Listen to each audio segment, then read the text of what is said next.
Hi everybody, I'm here to report on yesterday's 0-0 draw at Ibrox against Celtic. And considering this was our fourth draw in a row in the league, this was the only one so far where maybe most Rangers fans would have left Ibrox with a smile on their face, or at least without rage in their hearts, because we went there, most of us, including me, fearing the worst after the Bruges drubbing on Wednesday. We feared that this could be another 3-4-5-0 affair. So thankfully, it never looked like being that, and a draw suited everybody really. Celtic more than us, obviously, because they've got a 6 point lead, but at least our morale might be a bit higher after that. And to laugh afterwards, listening to radio, phone in and whatnot, Celtic fans coming on saying things like, if they can't beat us when we're playing as poorly as that, they're really in trouble, they'll never beat us. Well, I would have said it's the other way about. If Celtic can't beat us after the month we've had, 3 draws in the league up until yesterday, a thrashing, one of our worst thrashings in Europe in the Champions League qualifier, 99.9% of the fans wanting the manager sacked, and it's not even the end of August at this point. Playing poorly, the newcomers don't look as if, most of them, as if they're up to the job. Have sold only a few of the duds. We're at rock bottom. If Celtic couldn't come to Ibrox and actually win that game, they're the ones in trouble. We can only improve, whether it's with the same manager or a new guy coming in, say, after the international break. So it was a better display and effort and point maybe for us in that sort of circumstance, rather than just being 6 points behind them in the league. They're not even top of the league right now. So anyhow, a kind of nothing game, very uneventful. Hardly a shot on target. In fact, I think the stats were Celtic had 4 shots at goal, 2 of them on target. And from my memory, the 2 shots were like pass backs. Neither goalkeeper had a proper save to make. We had 2 shots at goal, none on target. Now that's a disgrace. Okay, I'm saying we're happy to come away with a draw, but not to even have 1 shot on target in a game like that, just absolutely terrible. So it's only a small step forward, if it is even a step forward at this point. So anyhow, I've heard people say it was boring. It wasn't boring, not if you're there, because every tackle, every run, every pass really matters. Your heart's in your mouth at every minute, so it's not boring if you're actually there. Uneventful is how I would describe it, with very little goalmouth action. At least the manager played the best team available. I say available because Cameron was injured, and obviously Raskin's bombed out. Who knows if he'll even be here after today. So it was an attacking team, and I would say, especially the first 45 minutes, that's the best we've played all season, apart from, 30 minutes against Pilsen. The defence looked a bit steadier. There was only a couple of bomb scare moments with this passing out from the back. It didn't come to anything, obviously, but we had our heart in our mouth when they were doing it. So 2 or 3 moments like that, so that was much better. Far less of that happening, more getting up the field a bit quicker, maybe a long ball to the wings or whatever. So that was a big improvement, I would say, but who knows if he'll stick with that. That was probably a one-off just because it was Celtic we were playing.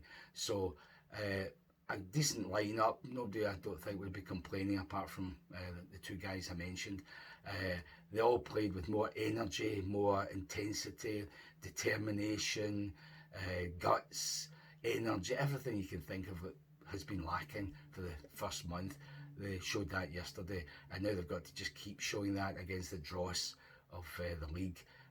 Although the next 2 games aren't against the dross, it's Hearts and Hibs, so that'll be a good indication of are they going to keep this style, if you can call it that, going. It's just the basics: energy, determination, getting stuck in, pace, all these things. So let's hope that's the beginning of it as our style going forward. So, have anything to report? I would say this thing: Don Robertson, I've always known he was a clown, an absolute donkey, anti-Rangers. The number of decisions he gives against us, unbelievable. We could have had 2 penalties yesterday. In fact, the most exciting moments were our 2 penalty claims and the offside goal. And by the way, that offside goal, it was offside. Oh, his shoulder was, a couple of inches in front of the Celtic guys.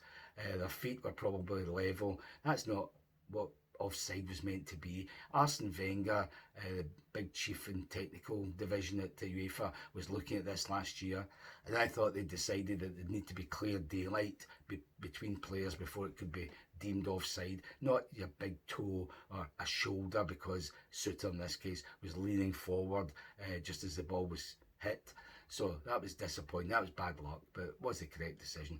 But the 2 penalties we could have had, Miovski does what any striker does what Kyogo and etc. have done for years probably. You get in front of the defender in the box, the defender makes contact and you go down, penalty. Oh no, it isn't. It was just, had minimal contact. Didn't even look at it on VAR. That sums it up. We're up against VAR as well. They don't even check sort of things like that. They're bog standard checks. And then the second half, Finlay Curtis, he's on the ball in the box. Maeda, as usual, comes bustling in, gets in front of him, makes contact, doesn't touch the ball whatsoever, and down he goes. Nothing again. I mean, just shocking that they don't even check these things. So 2 possible penalties, especially the first one. Crowd were going crazy. But what would we expect? And we've seen them given against us, especially for Celtic. I can think of the O'Reilly one a year or 2 ago at Parkhead, and the one where Drossers took the ball away from, I think it was Laga Bielka, and there was contact, and he was deemed to have fouled the defender, although it was the defender who actually kicked him in the back of the leg. So all that kind of stuff is just norm for us when we're playing that mob. You don't get any breaks whatsoever. What about the actual players? Who was it? Barron apparently got the Sky Man of the Match. Diomande got the Man of the Match in the stadium. Both did well. Diomande especially, that was his best game this season. It's a low bar, right enough, but at least he did get stuck in, did a few good things. Got booked, obviously, that's typical. That Celtic players have been fouling the whole game. Nobody booked in the first half. Then there was a spell in the second half where all of a sudden Don Robertson gets a yellow card out. Oh, but for a Rangers player every time. 3 Rangers players booked.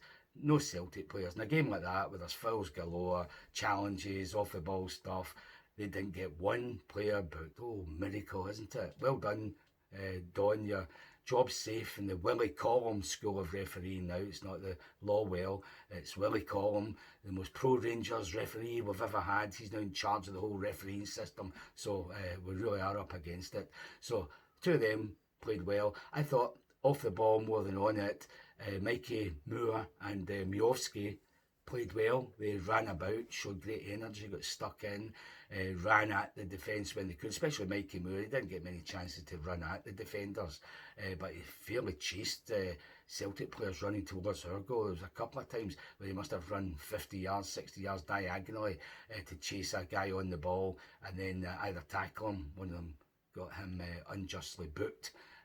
Actually, and he showed that willingness to just graft and run his heart out, so well done him. Same with Miovski, the pace, I didn't think he was as fast as he was, I didn't think he was as tall as he is, so he's looking promising. He didn't get even a chance set up for him, so you can't blame him for that, but he worked hard, he gave them a hard time, more so than Drossers, who when he came on, he did his signature, I'll run over to close down the defender near the corner flag on the ball. I'll run over to him and I'll just barge him over from behind and give away a foul instead of keeping him in the corner.